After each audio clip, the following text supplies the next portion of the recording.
Buenos días, buenas tardes, buenas noches a todos nuestros oyentes de voces subversivas.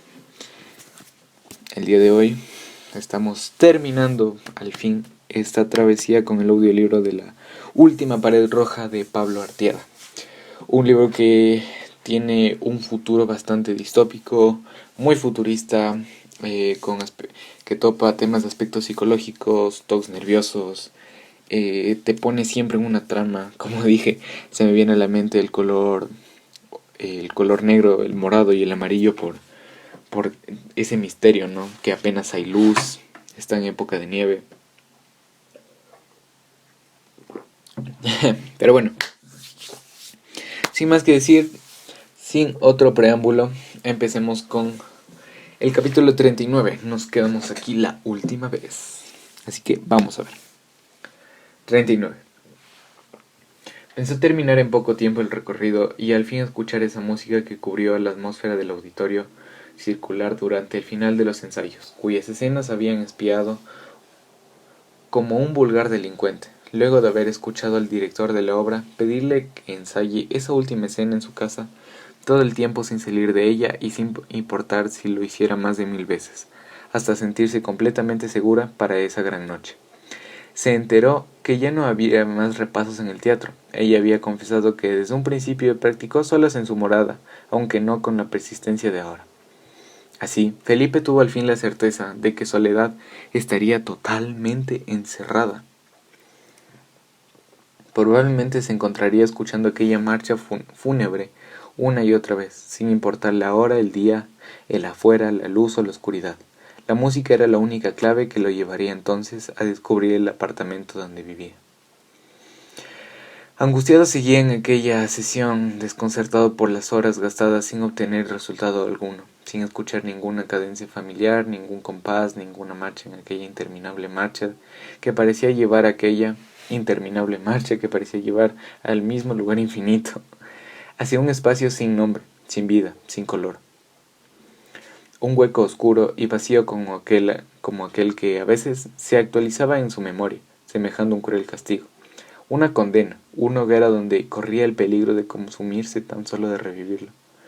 Por ello, a veces dudaba en seguir o no hasta el final, pero había asistido ya a tantos ensayos, ingresando a hurtadillas en ocasiones por la misma puerta de emergencia y otras veces logrando traspasar los umbrales de algunos palcos, cuyos cerrojos olvidó asegurar el acelerador, que no le parecía justo rendirse cuando probablemente estaba a poco tiempo de tenerle frente a sí, sin nadie que lo estorbase o impidiera realizar sus deseos. Así, entonces estaba dispuesto a abrir cualquier puerta, mal asegurada, aun cuando no le escuchara el tétrica música del acto final.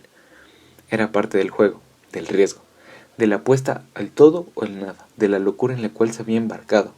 Continuó presigonando las cerraduras con cautela, intentando seguirlas, pero no había rastros de que esas orlas, cuando había se filtraba la luz por la ventana y ventoleras, formando pequeñas y grandes figuras sobre las paredes y las superficies internas de la construcción. Estuvieran los habitantes de ese Babel. De todas formas, tenía la certeza de que la mujer sí estaba en su departamento. Volvió su cabeza la noche anterior, cuando el director le dijo, casi ordenándole, que repasara la pieza incluso hasta lograr que su llanto aflore. Ello no estaba en el libreto, pero sería mejor si tornaba más dramático los últimos segundos de la presentación de su propia muerte. Además, tras seguirle esa última vez, supo que no salió más del condominio porque se quedó velando la noche entera en una angustiante vigila, sin cerrar un solo ojo junto a la mámpara de vidrio del sótano de la torre, como un centinela celoso, pensando cómo hacer para entrar y alcanzarla. Tuvo suerte antes del amanecer. Uno de los inquilinos le cedió el paso cuando fingió sacar de su billetera una tarjeta de acceso. Había atravesado su primer obstáculo, pero no el más difícil. Desde el inicio de su caminata, no encontró aún nada de lo esperado. Estaba exasperado y exhausto. Llegó a pensar que lo mejor ingresó en la edificación correcta, sino en la otra, que aquellas persecuciones en lo vinuaron trastornándolo de su conciencia. ¿Cómo averiguarlo? No había forma, debía confiar en sí mismo y en la suerte. Además, esa noche no hubo mucha gente en el metro, pues era domingo, un día con poca gestión. Sería absurdo haberla perdido de vista cuando siempre se mantuvo a tan pocos metros de su figura. Sí, ingresó por esa maldita puerta, repetía porfiadamente. No puede haber desaparecido. Se detuvo. Entonces, otra vez, en uno de los descansos se apoyó sobre el pasamano, alzó la cabeza queriendo alcanzar con la mirada el domo de los rascacielos, y reparó irritado en que no llevaba ningún recipiente, ni tampoco bisturí con el cual abrir uno o dos orificios en el cuello de Soledad. Cuando la localizara tras terminar ese juego circular y coronar al fin su espacio, comenzó a imaginar la forma de extraer la sangre requerida para cubrir aquel cielo artificial de su departamento, sin cortar con esa delgadísima herramienta. Y de pronto se sintió enajenado. Fueron breves los momentos en los cuales pensó bajar a toda velocidad, sin detenerse y salir con el mismo impulso hacia el exterior. No hacia el andén, hacia afuera, hacia la calle. Romper con violencia la puerta, bloquear y huir, atravesar con furia. Escapar hacia cualquier ruta que lo hiciera perder en aquella red de alquitrán. Sentirse libre. Olvidarse de ese posible acto demencial. Cerrar para siempre los libros de medicina, tirarlos a la basura, olvidarse también de que en su interior corrían hirvientes y terrontos ríos de sangre, pero no pudo. Siguió. Formó un puño y chocó los nudillos de ambas manos, haciendo con un gesto de impotencia de ira. Arrugó el rostro, apretó los dientes y de nuevo paso, lento, muy lento. ¿Qué le sucede ahora? Las he aceitado, he lubricado sus venas y limpiado los poros, he suavizado su piel, limpié la caja donde las guardo, cambié las diminutas baterías y los foquitos que las iluminan. Los vidrios estaban bien pulidos como nunca antes. Los reflejos de las luces que salen disparados de cada esquina se devuelven claramente tras chocar las paredes transparentes en ese juego de refracción de luz. No hago más que cuidarlas. Nada podrá perjudicarlas. ¿Por qué no quieren moverse más? ¿Han decidido que no quieren moverse más? ¿Han decidido dejarme también? No es justo. La última vez sentí sus yemas desplazarse. No mucho, pero fue así. Se esforzaron, lo sé. Gracias saben lo que importancia que son para mí. Quizás no les agradecí y por ello he decidido vengarme. ¿Abandonarme? ¿Autoeliminarse? No, por favor, se lo suplico. Gracias a ustedes, también he intentado seguir conjugando algunos de esos verbos ya casi borrados. No he debido, pero quiero seguir con ustedes.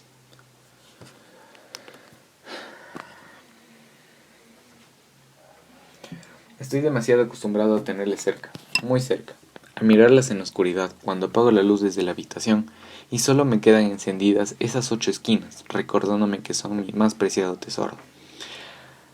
De sus dorsos y palmas, sé de memoria las líneas que posee cada una de ustedes. ¿No lo creen? Es verdad. Con el paso del tiempo se han puesto más hermosas, como nunca antes. Están robustas, parece las tiras, esos aceites especiales que les he inyectado ya tantas veces, les han devuelto casi la misma textura del principio cuando llegaron a mí. Han pasado tantos días. No me dejen ahora, por favor. ¿En algo les he fallado? Sí, tienen razón, en su color. No he podido reponerles su tonalidad inicial, pero no es mi culpa. Les he visto mutar paulatinamente. Entraron en un proceso de conversión, sí, fui incapaz de detenerlo. Sin embargo, les seguí aceptando así, con esos matices amarillentos, verdosos, lilas, hasta estar como se dejan ver ahora, casi pulcras. Jamás les di la espalda. ¿Y qué tal sus uñas? Están bellísimas. Gracias al último tratamiento resplandeciente, envidiables, ese esmalte les ha fortalecido otorgándoles nueva vida.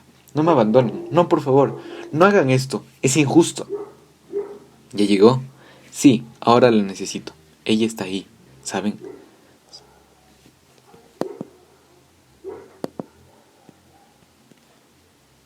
Yo creo que sacaré algo que tengo guardado en una de sus estuches de terciopelo negro. Algo de ese desvanecido baúl ubicado bajo la cama.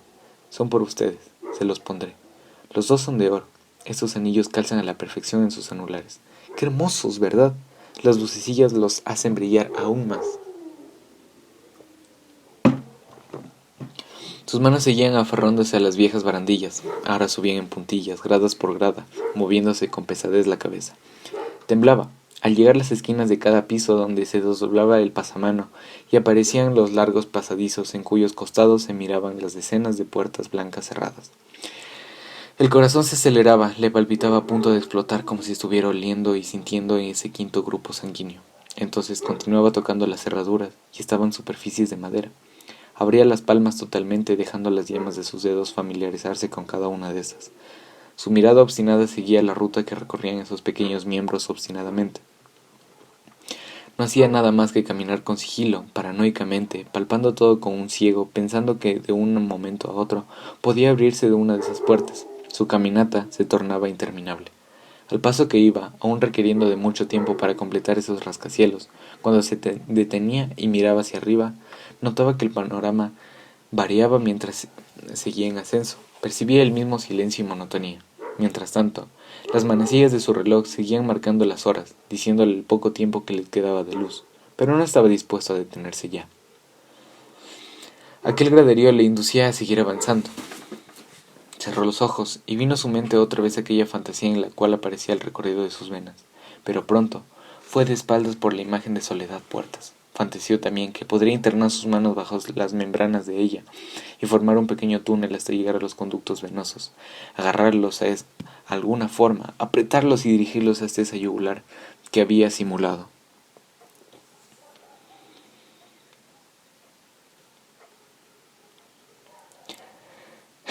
Habías disimulado despedir unas gotas de sangre, una historia facticia entre gritos y una sinfonía pulcral, para que salgan vertiginosamente y se desborden en una bellísima hemorragia imparable.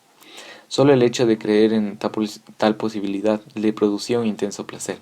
Se pasó las falanges de los dedos sobre sus párpados cerrados, abrió los ojos fatigados, como si en verdad hubiesen internado en ella disfrutando esos flujos de sangre, y volvió a recordar los monitores con las imágenes de aquellas porciones femeninas, apreciadas masivamente en la estación del metro, tras haber iniciado la búsqueda. Mientras tanto, al frente, en uno de los moles de acero, cercanas en el viejo, seguía mirando al palpando y dejándose tocar.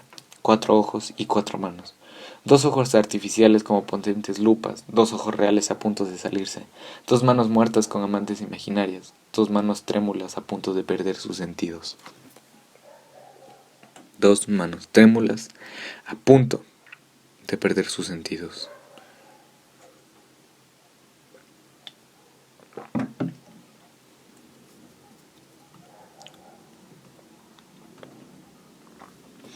Es un piano dulce y triste. Ella está ahí. La daga descansa sobre su cuerpo. Le pasa por su frente, ancha y cuadriculada, por su nariz, recta y alargada, por sus labios, delgados y bien dibujados. La música sigue tocando. No hay puesto ninguna marcha fúnebre. Es Beethoven en su luz de luna, el primer movimiento tan melancólico como cualquier triste sonata. El cuchillo la sigue seduciendo. Esta vez lo ha llevado hasta el pelo, hasta esa larga cabellera negra, que ahora luce sin brillo, enredada en felpa de tapiz gris y deslúcido. El filo del arma continúa acariciándole luego de bajarlo hasta los pezones, que hoy se le han levantado más que cuando alguno de sus compañeros ocasionales se los chupa. Los restriega con el peligroso metal al límite de parecer cortarlos, pero no se detiene ahí, sigue con el recorrido. Lo coloca entre su pecho, bultos bastante pequeños, aunque firmes. Entonces gira el cuchillo, dejando el peligroso filo hacia arriba, pues teme cortarse al sentirse seducida por su forma y textura.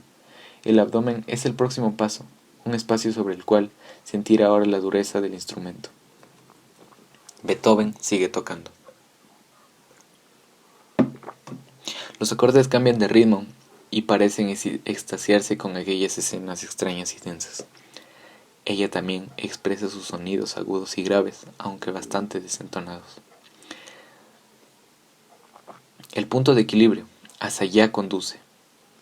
Ahora el aparato que con cuya punta dibuja pequeñas formas concéntricas alrededor del nudo umbilical, cortando sin querer algunos diminutos pelos que le han crecido desde la última vez que se depiló varias partes de su cuerpo.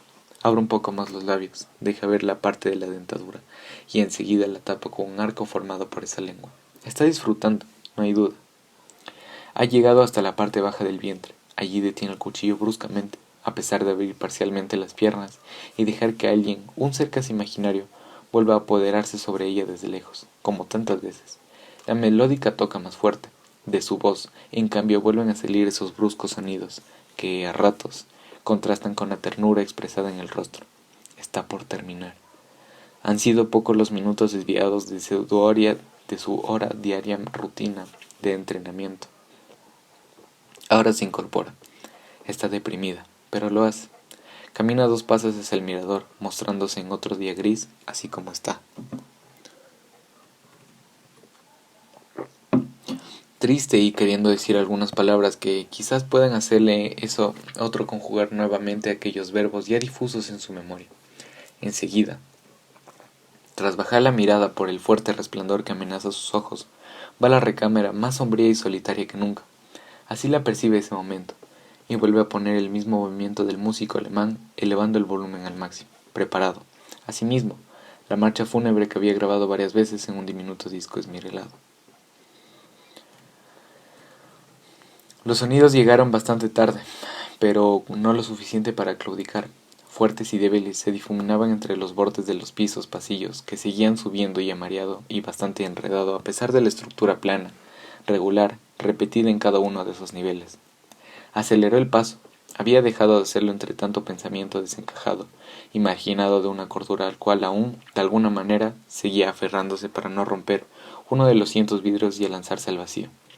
Si sus propósitos fracasaban, se enfrentaría otra vez, ya sin remedio, a aquel hueco angustiante de lo que había perseguido toda su vida, y con más intensidad los últimos tiempos. Tras tantas horas, entonces empezó a ser guiado por la música. No era la que había escuchado, pero no tenía otra alternativa. Al final de cuentas, era triste como lo que oyó una y otra vez, casi hasta el hastío. Ocultó entre las sombras del auditorio, mayor que la megápolis. De pronto, el silencio volvió a su lugar, dejándolo atónito, consternado, confundido. Se detuvo, creyendo que su deseo le había hecho crear partituras para darse más esperanzas de avanzar. Pero fue un lapso de pocos segundos hasta que al fin pudo reconocer el ritmo epílogo de la obra. Así, esa hora afirmó con vehemencia, antes de los tramos cuyos pisos atravesó velozmente al alcanzar el añorado hábitat de la actriz. Te esperaba, le dijo, cuando atravesó el umbral sin problema porque ella había dejado trasabierta la puerta. Ven, acércate. Sé lo que deseas. Te he visto tantas veces allí, auscultándolo mente, tan pendiente de mis pasos, de mis movimientos. Me conoces bastante bien, lo sé. Felipe se quedó paralizado, sorprendido, sin atinar qué hacer o cómo contestar. Solo miró de pies a cabeza extendido sobre la alfombra sin una sola prenda y con el cuchillo en la mano derecha, como si lo estuviera afilando sobre el muslo de su pierna, en el mismo hemisferio. Él no entendió nada, prefirió no enterarse qué pasaba por la cabeza de Soledad. Sin embargo, decidió seguir las instrucciones. Se inclinó hacia aquel cuerpo y atrapó lo que tantas veces había deseado, pero no lo apretó. No pudo, no se atrevió. Únicamente palpó con las yemas de sus largos dedos el territorio bajo el cual latía la poderosa mente yugular de la mujer, que bien podría explotar manchándole el guardapolvo blanco, como ya le había sucedido el experimentar tantas veces con otros cuerpos. De repente,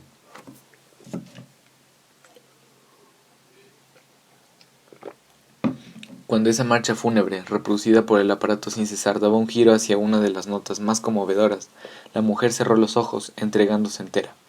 El estudiante sintió que llegó la hora, el momento tan añorado, pero preparó una vez más, en que no llevaba consigo ni el bisturí ni dónde recoger el hirviente líquido. No obstante, miró la punta del arma tirada a pocos centímetros, de ambos casi tan delgada y filoso como la menuda herramienta, así como varios vasos de vidrio y un recipiente plástico en aquel de la cocina, y cuando en pleno clímax hundió levemente el vértice del metal, ella abrió los ojos aterrada, figurándose que así sería el último acto de la pieza. La confusión se asomó al terror, cuando a lo lejos, tras mover la cabeza queriendo evitar el arma, descubrió que la misma sombra de siempre seguía allí, al frente, tras el cristal, como un dios, God. Entre pequeños canales de un andén de la zona 95 se esparce un espeso y rojo líquido. Cientos de transeúntes, prestos a tomar el próximo vagón, tropiezan con una maltratada garrafa plástica.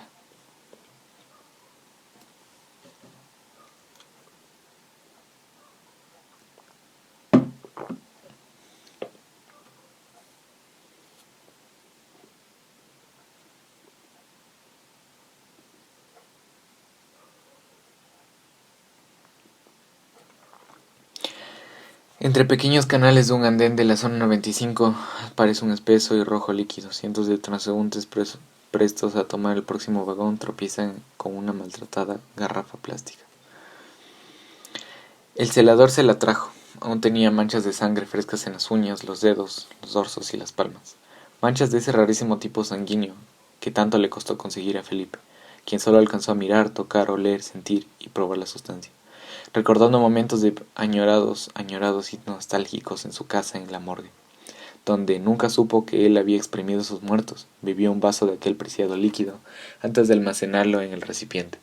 Quería trasladarlo bien asegurado a su pequeño loft y al fin darle color a ese pálido techo torturante, pero nunca lo consiguió. El perenne testigo, desde lo alto, alcanzó a mirar el final de la escena, impidió su huida. Tristemente se percató de los hechos cuando el acto ya estaba consumado antes de llorar como un bebé al que la vida le había vuelto a cargar, como a quien le estaba completando el círculo de la existencia, como para quien palabras ya no tenía sentido. En un principio había pensado que se trataba de otro amante más, de paso, de aquellos los cuales ella alcanzaba, a veces, la cima hasta un terrible descenso, cuando se veía nuevamente abandonada. La joven, a espalda del astuto investigador, le había bloqueado la visión. Un cuadro que miró varios minutos creyendo que el juego amoroso había comenzado sutilmente. Sin embargo, al ver la punta del cuchillo introducida en ese cuello, cuando ella miró aterrada y confusa hacia la ventana, se dio cuenta de que la estaba perdiendo para siempre, que se iba en aquella última escena que no llegó a ser estrenada en el Teatro de la Ópera. Ahora solo le quedaba ese par de manos que sujetaron del pasamano el día entero. Así, pudieron reemplazar a otras ya demasiado rígidas para conseguirla usando. Entonces, tras verse una vez más desfigurado el amplio cristal, estiró esas 10 prolongaciones que ya empezaban a tornarse duras y frías. Enseguida extrajo las alianzas de otros anulares. Quería guardarlas pronto en aquella una iluminada por las 8 lucerillas. Pensó en limpiar también esas manchas rojas pertenecientes a la bella mujer, pero se detuvo. Con el tiempo se transformarían en costras y se desprenderían a tocar su deformado perfil. Las vería tornándose en polvo tras caer en algún rincón de anciana epidermis. Tenerlas, aunque sea de esa forma, a través de unos retazos de sangre coagulada. Fin.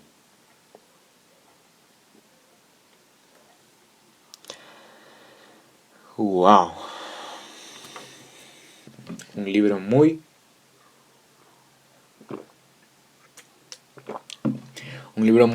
intenso, lleno de emociones, persecuciones. Un final muy inesperado. Nunca supimos hasta el final que ese personaje que solo describía actos eróticos de esta mujer sería la que denunciaría al supuesto Felipe, este doctor muy obsesionado con el tipo de sangre, con ella en específico, porque se supone que era el quinto grupo de sangre. Bueno, como reflexión, más que cuento reflexivo, es un cuento de análisis, en el que debemos de ver que en realidad no es descabellado pensar que hay gente así, que hay gente que lo piensa tanto. Son los asesinos seriales, que pueden ser que estén al otro lado del mundo, como que sean nuestros vecinos, o como que nuestros vecinos algún día nos salven nuestra vida, o como que algún día el mundo se suma en una gran crisis sanitaria y tengamos que ir a vivir bajo la tierra. Parece un futuro muy utópico, pero nunca imposible. Nada en la vida tiene posibilidad de cero. Creo que como reflexión final también podríamos rescatar que Es una historia que en realidad de a poco te das cuenta de la redada, no te da un prólogo o algo para poder entender desde un inicio bien qué está pasando. Lo que sí, y al final entiendes la estructura, es que cada capítulo divide al señor que le espiaba, a la perspectiva general y a lo que pensaba Felipe. Entonces, muy bueno, muy buen libro, recomendado para que sigan compartiendo con sus amigos o lo que sea. Y que sí abre temas de discusión. Futuro utópico, distópico, sistemas de asesinos seriales, obsesión, sangre, orgasmos. No lo dejamos atrás porque por más que queremos evadir el tema, en realidad tuvo una gran manera de expresar, una manera muy estética y realística de expresar estas sensaciones que sentía esta mujer. Y felicitar. Muy buen libro y esperamos seguir con esta calidad. Muchas gracias por escuchar el audiolibro del día de hoy. Espero que hayan disfrutado de este libro, que les haya servido la reflexión final y nos veremos en una próxima ocasión. Muchas gracias por llegar hasta este punto y nos vemos en un próximo libro ahora. Gracias por escuchar hasta el final de este episodio, tu episodio de Voces Subversivas. Chao.